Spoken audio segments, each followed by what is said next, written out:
대남 전단 살포 등 북한군 총참모부가 예고했던 대남 군사 행동을 김정은 국무위원장이 보류하면서 곧바로 대남 확성기가 철거되고 또 막말 비난 보도도 돌연 삭제됐습니다.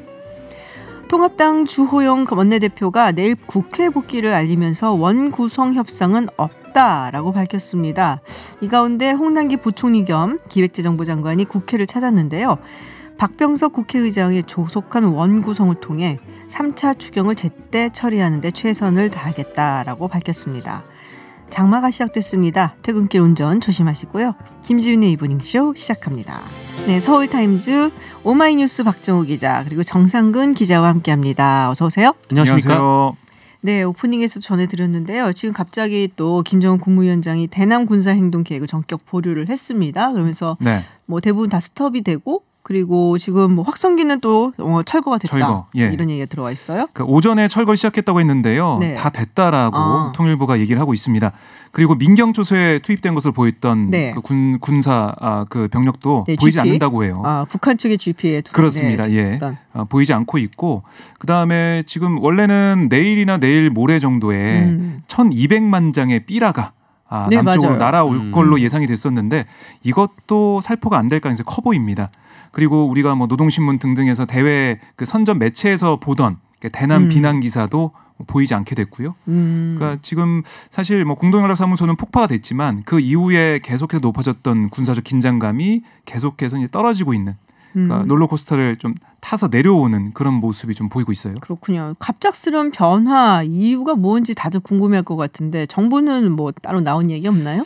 정부는 뭐 우선 분석보다는 지금 현 상황에 대한 입장을 좀 보이고 있는데요. 정경도 국방부 장관이 오늘 국회 법사위에 출석을 했습니다.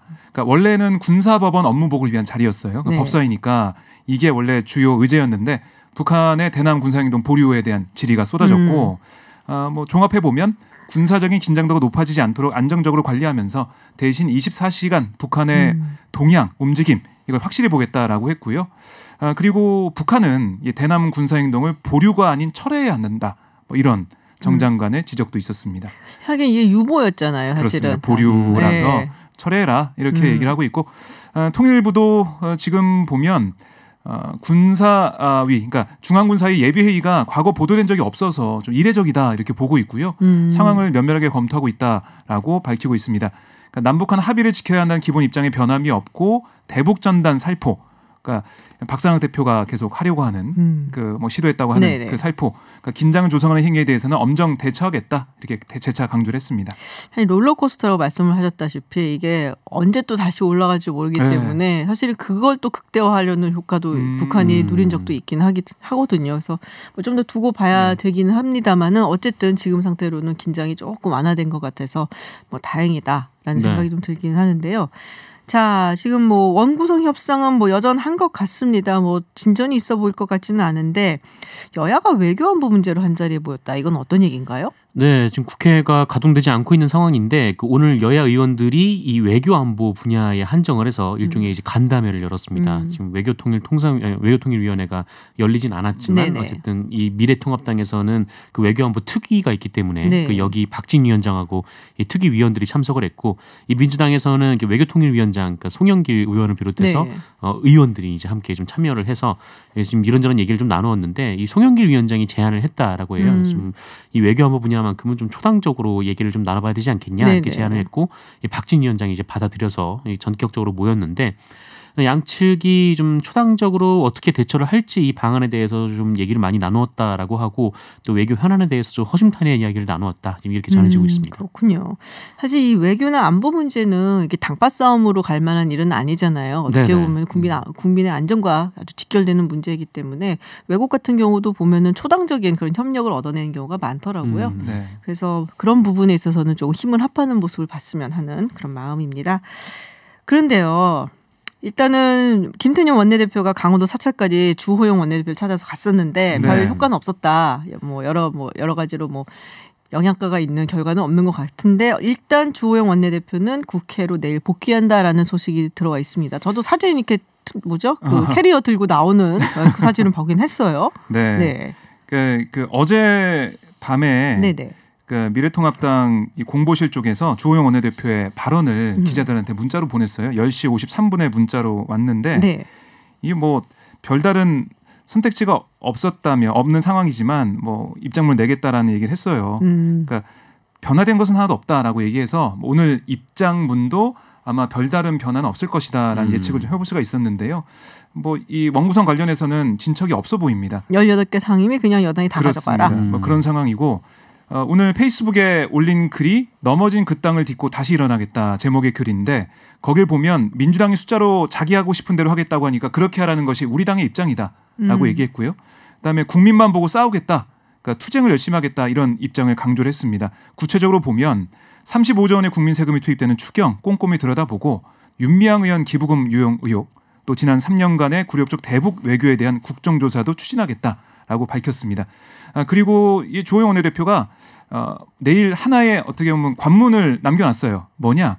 내일 의원총회에서 의원들한테 자신이 원내대표직을 계속 해도 되는지 그 뜻을 묻겠다고 했거든요. 분위기 어때요? 될 것 같습니다. 예, 주호영 원내대표 말고는 다른 뭐 대안이 안 보이기 때문에요. 그리고 초선 의원들도 사찰에 찾아가서 네. 뭐 얘기도 하고 돌아오라고 했기 때문에 내일 근데 주호영 원내대표가 자신은 그만두겠다고 간 거기 때문에 거기에 대한 뭔가 재신임 받는 그런 네. 관문을 만든 것 같아요. 내일 오전에 있을 의원총회에서 의원들의 뜻을 물어서 원내대표 복귀 여부를 결정하겠다. 그럼 그만둔다고 갔는데 그냥 와가고 그렇죠. 하면은 좀 그렇잖아요. 네. 그래도 우리는 여전히 재신임한다라는 어떤 얘기를 좀 들어야지 약간 좀 영이 서지 않을까 네. 그런 생각이 좀 들기는 하는데 어쨌든 그러면은 민주당이 다 가져가야 되는 게 아닌가 이 상황에서 뭐 네. 추경 처리도 해야 된다 그러고 오늘 홍남기 부총리가 박병석 국회의장 찾아서 네. 다음 주 내로 해야 된다는 얘기 하지 않았나요? 맞습니다. 그 6월 임시국회가 다음 주가 이제 마지막이기 네. 때문에 일단 그 국회를 구성을 하고 그다음에 그 예산결산위원회에서 네. 뭐 통과를 시켜서 이제 본회의까지 통과를 이제 다음 주까지 시켜야 그래야 이제 그 7월 중순쯤에는 이제 관련돼서 이제 돈이 나갈 수가 있다라는 네. 거죠. 그래서 오늘 홍남기 경제부총리가 박병석 국회의장을 찾아서 이 얘기를 했는데 뭐 역시 이제 3차 추경 얘기 때문에 찾아온 거고 지금 3차 추경을 정부가 제출한 지 지금 3주 정도가 지났는데 착수가 안 돼가지고 뭐 본인도 굉장히 안타깝고 속이 타들어간다라면서 또 조속한 처리를 다시 한번 호소하기도 했습니다. 네. 그럼 뭐 그냥 진행하면 되지 않아요? 민주당 예. 뭐가 뭐 부담스럽나요 아직도? 그러니까 오늘도 이해찬 대표 말 들어보면 이제 다 결단을 내릴 때가 됐다 뭐 이런 취지의 얘기를 계속 하고 있어요. 그리고 어제 김태년 원내대표가 주호영 원내대표 찾아간 것도 어떻게 보면은 이 18대 0까지 아니면은 예결위원장이나 아니면 관련 상임위를 이제 꾸려가지고 일을 할 수 있게 그걸 만들기 위한 사전 포석 아니겠느냐 이런 분석도 좀 나오고 있어가지고요. 뭐 사실 다 알고서는 하는 얘기잖아요. 네. 지금 통합당에서 왜 다 가져가라고 하는지 이유도 알고 네. 민주당에서 다 가져온 게 부담스러운 이유도 다 알고 있는 건데 네. 뭐 추경 빨리 해야 된다고 하니까 이거는 그렇다면 뭐 처리를 하려면 민주당 측에서도 결단을 해야 되지 않을까 뭐 이런 생각이 좀 드는데요. 그게 아니고서는 네. 뭐안 된다라고 볼 수가 있습니다. 다 알면서도 왜들 이래 선수들이 네. 알겠습니다. 자 백종원 씨 얘기를 또 해야 되는데 예. 백종원 마케팅이 뭔가요?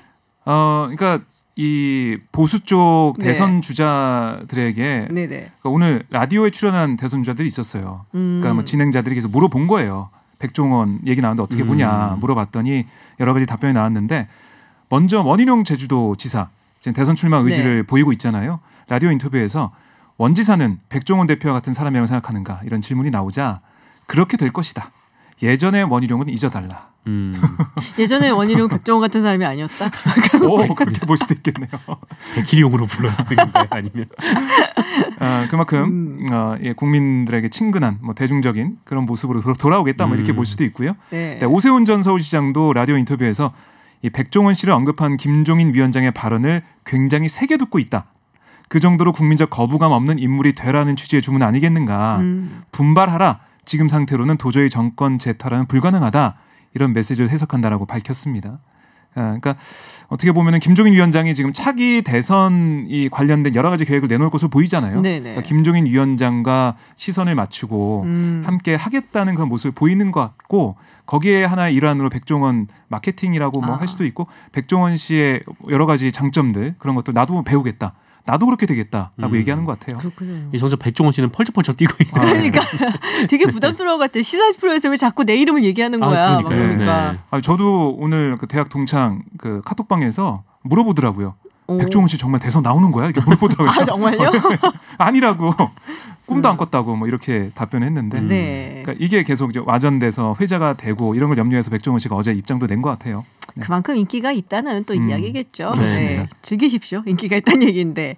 자, 이 공군부대 이야기를 해볼게요. 그 전에 한번 저한테 이 뉴스를 저희가 전해드렸던 것 같은데 공군부대에서 그 부모 재력을 이용해서 각종 그 특혜를 누린다라는 의혹 있었고 그래서 공군 조사 결과가 지금 나왔습니다. 근데 아니라고? 네, 대체로 이 서울의 한 공군부대에 있는 이제 상병이 좀 문제가 됐는데 이 부사관을 시켜서 이 빨래와 그 음료수를 배달을 시키고, 그러니까 부모에게 갖다 달라 이렇게 배달을 시키고, 그 다음에 혼자 1인 생활관을 사용을 했고, 또 무단으로 근무지를 이탈하기도 했고. 맞아요. 또 부대 특혜 배속을 받았다 이런 좀 의혹들이 국민청원 게시판에 제기가 됐었습니다. 그래서 이 공군이 논란이 되니까 한 열흘 정도 조사를 벌였는데 이 조사 결과는 다수 의혹들이 사실과 다르다라는 결과가 나왔어요. 일단 이 여러 의혹들 가운데 부사관을 통한 빨래와 음용수 배달 이 부분은 사실로 드러났는데 다만 부사관에게 지시를 해서 이렇게 갖다 준 건 아니고 이 코로나19로 면회가 좀 어려워졌는데 이 본인이 좀 뭐라 그럴까요? 하여튼 피부 질환이 있다라고 해요. 그래서 일반 공용 세탁기를 사용할 수가 없어서 이 부사관에게 부탁을 했고 이 부사관은 이제 병사의 애로사항 해결 차원에서 이거를 이제 갖다 줬다. 라는 얘기인 거죠. 요구가 아니라 부탁이었다. 네, 결국 이제 그런 얘기입니다. 그리고 그 음료수를 배달을 했다라는 얘기도 있는데 이거는 이제 빨래를 전달받는 과정에서 그 안에 이제 생수 한 통이 있었다라는 얘기였고요. 그리고 이제 탈영 의혹 이 부분도 뭐 사실로 드러나긴 했습니다만 이 해당 상병이 이 부대 전입 후에 이 부대장의 승인하에 최근 9차례 이 외래 진료를 목적으로 병원에 가려고 외출을 나갔는데 병원 진료가 끝난 후에 집에 갔다라는 거예요. 이게 좀 논란이 된 적이 있었는데 이거 관련해서는 이 군사경찰이 무단이탈 혐의로 입건해서 현재 수사 중이다 이렇게 밝혔습니다.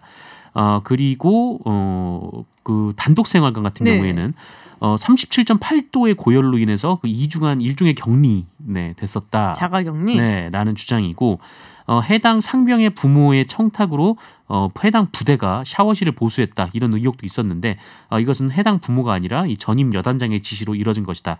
공군이 이런 결론을 내놨습니다. 전임 여단장은 왜? 전임 여단장은 뭐 샤워실이 보기 안 좋았나 지금. 네.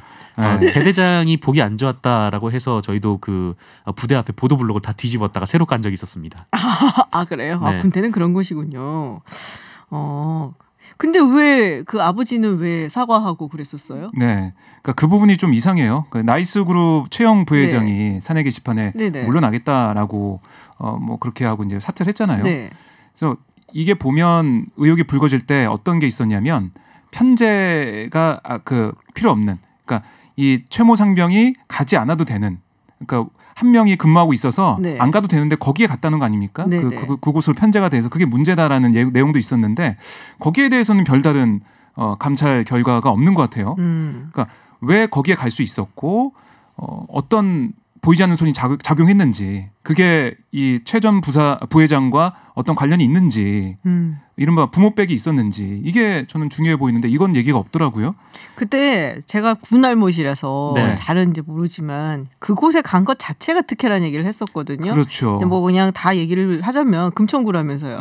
네, 금천구의 공군부대 거기로 배치를 받은 것 자체가 일단 먼저 특혜다라는 얘기를 했었던 것 같고, 그 지역 자체 배치받은 게, 그다음에 그 부대 안에 또 본부에 들어가서 거기서 일한 것 자체가, 근무한 것 자체가 또 문제다라는 얘기가 있었는데요.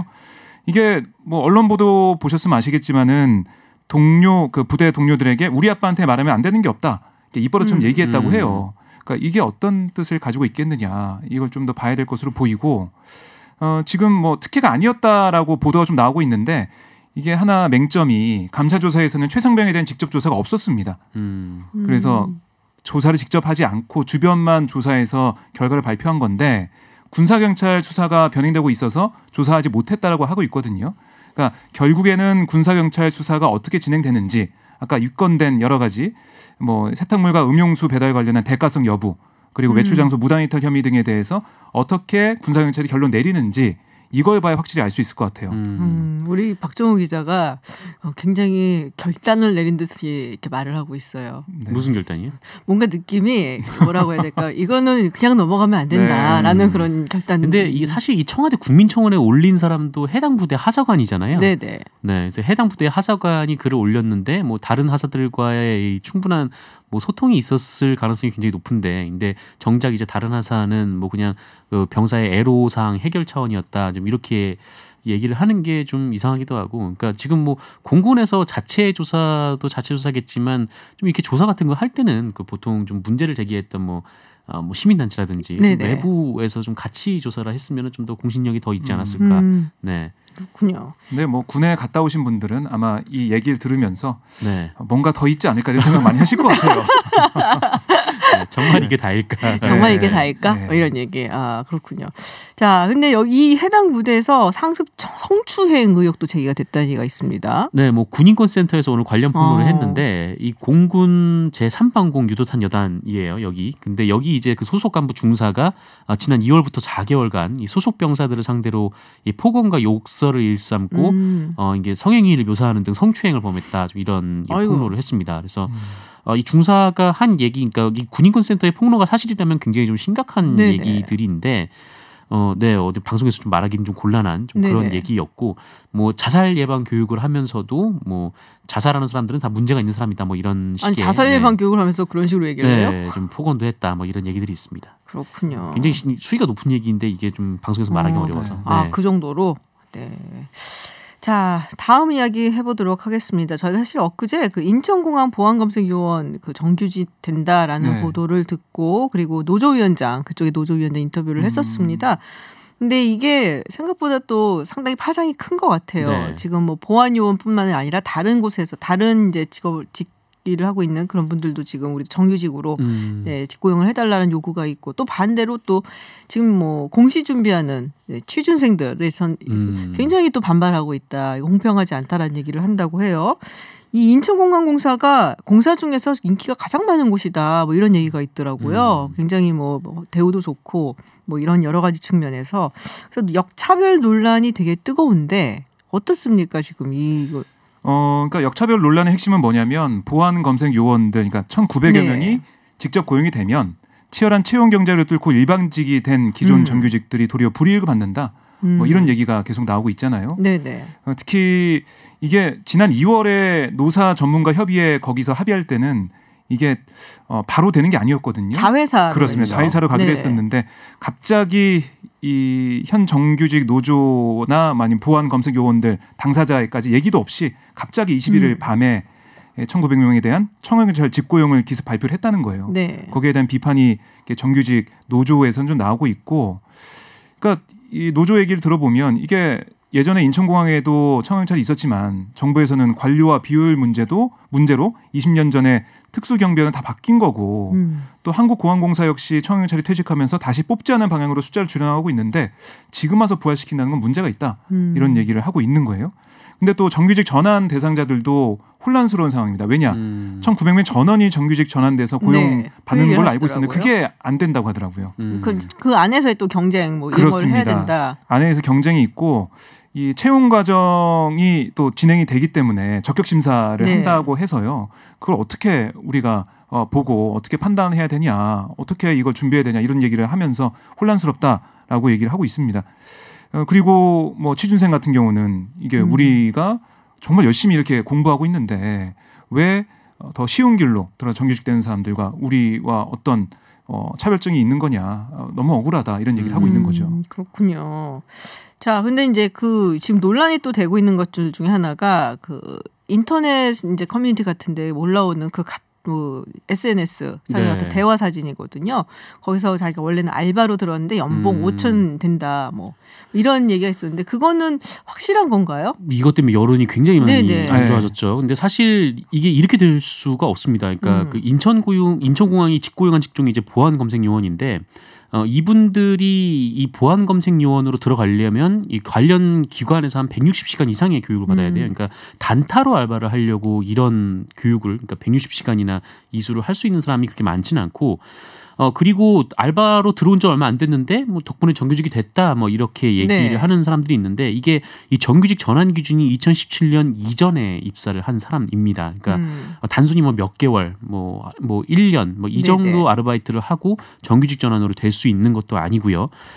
그리고 세 번째가 이제 연봉 5천 얘기를 했는데 이거는 좀 불가능한 게 그 인천공항이 이 정규직 채용을 결정하면서 이들의 평균 연봉은 한 3,800만 원 정도로 책정을 했어요. 그러니까 이게 평균이라는 것이 이 몇 년 동안 아르바이트를 하면서 이제 평균 연봉을 받을 수는 없는 거고 네. 그냥 아르바이트 몇 개월 이제 한 1년 정도 하면은 이보다 훨씬 더 적은 돈을 받게 되겠죠. 네네. 왜냐하면 평균으로 3,800 정도니까. 그러니까 이게 사실 이분들의 좀 임금 인상분을 좀 평균을 내면은 한 월 10만 원 정도 오르는 정도의 수준인데 이게 이 금액이 그동안 이제 용역 업체에 줬던 돈을 네. 이제 직고용을 하면서 그쪽에 주지 않아도 되니까 이 돈을 이제 돌리는 좀 그런 형태라고 합니다. 그 SNS 자체는 진짜인가요? 그러면은 뭐 그런 대화 내용이 있는 거는 맞는 것 같고, 네, 이 대화 잘못 네. 알고 계신구나. 그러니까 이분이 그러니까 이분이 잘못 알고 네. 그런 건지 아니면 뭐 일부러 거짓말을 한 건지 뭐 이거는 뭐 알 수 없습니다. 근데 그렇군요. 어쨌든 이 커뮤니티가 그 인천공항 직원들이 이용할 수 있는 네네. 커뮤니티라고 하더라고요. 그래서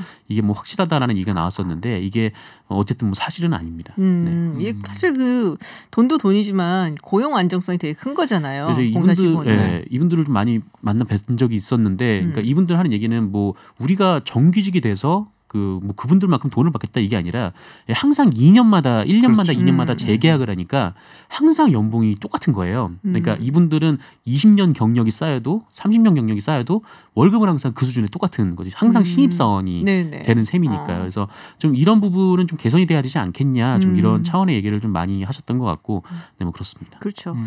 그러니까 결국에는 이제 그런 부분하고 그리고 아까도 말씀드렸죠. 고용 안정성이 가장 크겠죠. 2년마다 계약을 다시 해야 된다니까. 네. 근데 그게 부담스러웠던 것 같은데, 근데 또 이제 다른 쪽에서 보기에는 우리는 그래서 공사 직원이 되려고 이렇게 정말 노량진에서 공부를 하고 있는데 이게 뭐냐 허탈하다 이런 불만들도 있고 그래서 이런 청와대 청원까지 올라온 거잖아요. 지금 뭐 18만 명이 넘었다 그러더라고요. 네, 지금 제가 보고 있는데 19만 5,544명입니다. 아이고 20만 명 보면 되겠네. 네, 20만이 곧 될 것 같은데요. 그러니까 이 취준생들의 입사 통로가 좁아질 수 있다는 게 이 취준생들의 주장입니다. 이 청원 내용도 너무 이게 심하다. 비정규직 철폐라는 공약이 앞으로 비정규직 전형을 없애 채용하겠다는 걸로 알았는데 그게 아니라 지금 들어온 사람들을 정규직으로 바꾸고 그래서 지금 공부하는 사람들이 희망을 가질 수 없게 만드는 게 아니냐 이런 취지의 주장을 하고 있습니다. 그런데 공사 측은 뭐라고 하고 있냐면 정규직화 때문에 신규 채용 인원을 줄이진 않을 거다라고 주장을 하고 있고요. 또 청원경찰은 해외 사업과 전략, 기획 이런 일반직과 달리 별도 직군으로 관리하기 때문에 취준생들이 준비하는 공채는 상관이 없는 거다라고 얘기는 하고 있습니다. 하지만 전체적으로 보면 이런 게 진행이 되면 될수록 영향을 미칠 수밖에 없는 거 아니에요. 이런 생각 계속 하고 있기 때문에요. 이런 우려는 쉽게 없어지지 않을 것 같아요. 심리적인 게 크겠죠. 아무래도 수치도 수치겠지만은 그거보다는 이제 심리적으로 굉장히 좀 불공평하다라는 생각을 이제 지금 요새 또 코로나 때문에 어렵고 고용 문제도 워낙에 힘들고 고용 안 하려는 그런 이제 추세다 보니까 이런 게 더 크게 와닿지 않았나라는 생각이 좀 듭니다. 네, 서울타임즈 여기까지 듣도록 하겠습니다. 지금까지 정상근 기자 그리고 오마이뉴스 박정호 기자였습니다. 고맙습니다. 고맙습니다. 지난주 6.17 부동산 대책까지 포함해 문재인 정부가 지금까지 21번의 부동산 대책을 발표했습니다. 약 50일에 한 번꼴로 발표가 된 건데요. 상승하는 집값을 잡고 투기를 막기 위해 지속적으로 대책을 내놓고는 있는데 오히려 이런 움직임이 시장의 내성만 키우고 집값을 자극하고 있다라는 지적이 나오고 있습니다. 경실련이 어제 기자회견을 통해 현 정부 들어서 서울 아파트값이 무려 52%나 올랐고 이로 인해 이명박 박근혜 정부 때보다 불로소득의 불평등 격차가 더 커졌다며 비판의 목소리를 높였습니다. 경실련의 정택수 부동산건설개혁본부 팀장 연결해서 자세한 이야기 들어보겠습니다. 안녕하세요, 팀장님. 네, 안녕하십니까? 네, 자, 현 정부 들어서 서울 아파트값, 그러니까 서울입니다. 아파트값이 52% 올랐다라는 수치를 말씀해 주셨는데요. 구체적으로 어떻게 낸 결과인지 조금 말씀을 해주시죠. 네, 저희는 이명박 정부와 박근혜 정부, 문재인 정부 기간 동안 얼마나 많은 아파트값이 증감했는지를 조사했습니다. 이명박 정부 임기 초에 비해서 임기 말에 약 1,500만 원의 아파트 값이 감소한 것을 확인할 수 있었고요. 네네. 예, 박근혜 정부에서는 임기 초 대비 임기 말 1억 3,400만 원이 증가한 것으로 확인이 되었습니다.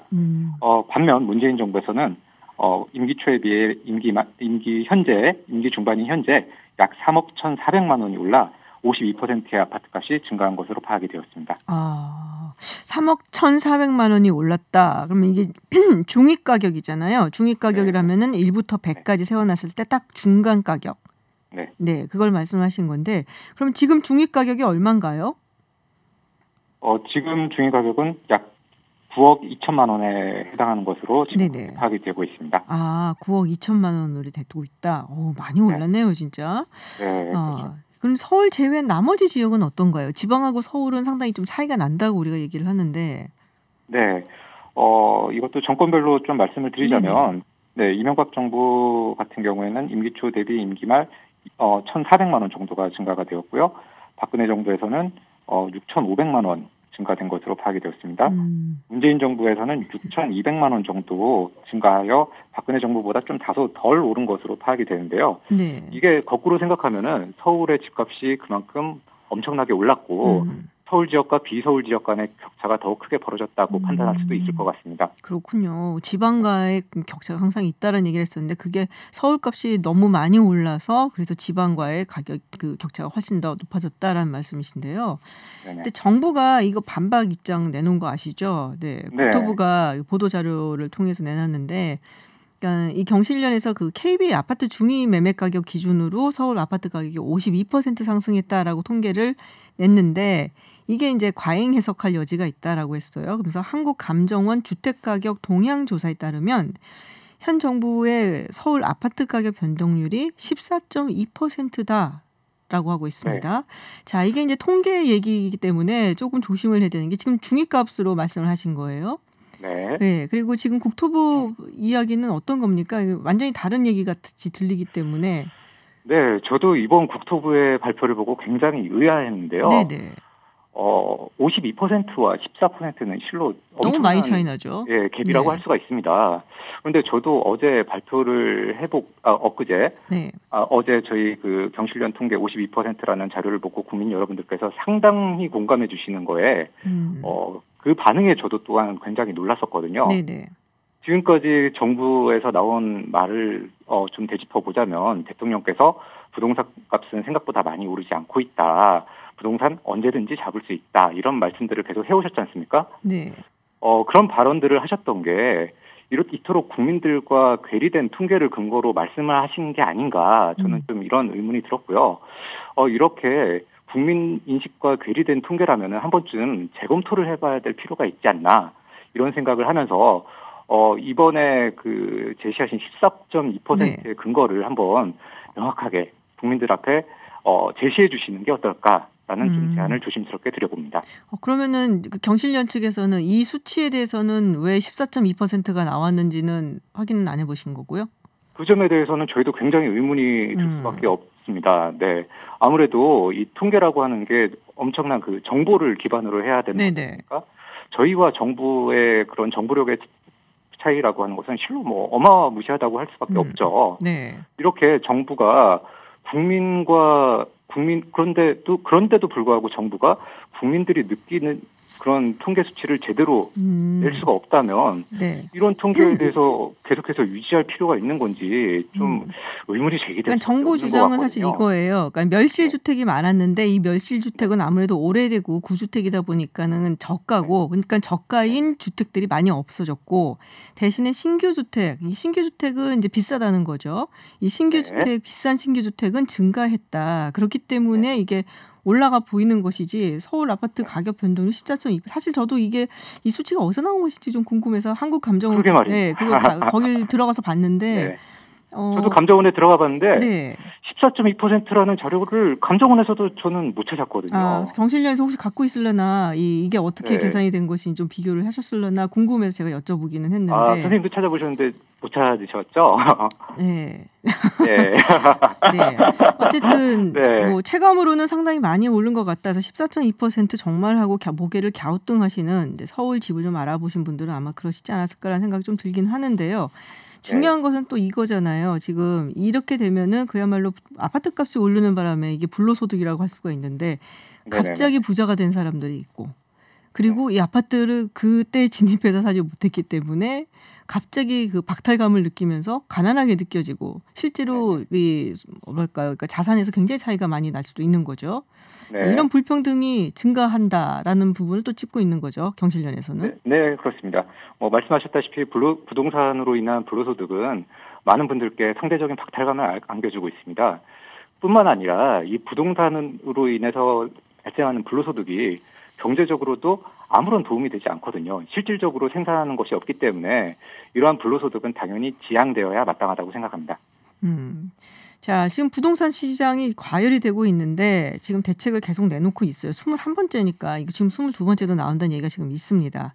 그럼에도 불구하고 지금 계속 아파트 값이 오르는 이유 경실련에서는 어떻게 해석을 하고 있나요? 일단 정부의 진단이 굉장히 좀 잘못된 것이 문제가 아닌가 싶습니다. 네. 이번에 14% 인상되었다는 진단이 아무리 생각해도 옳은 진단이 아닌 것 같거든요.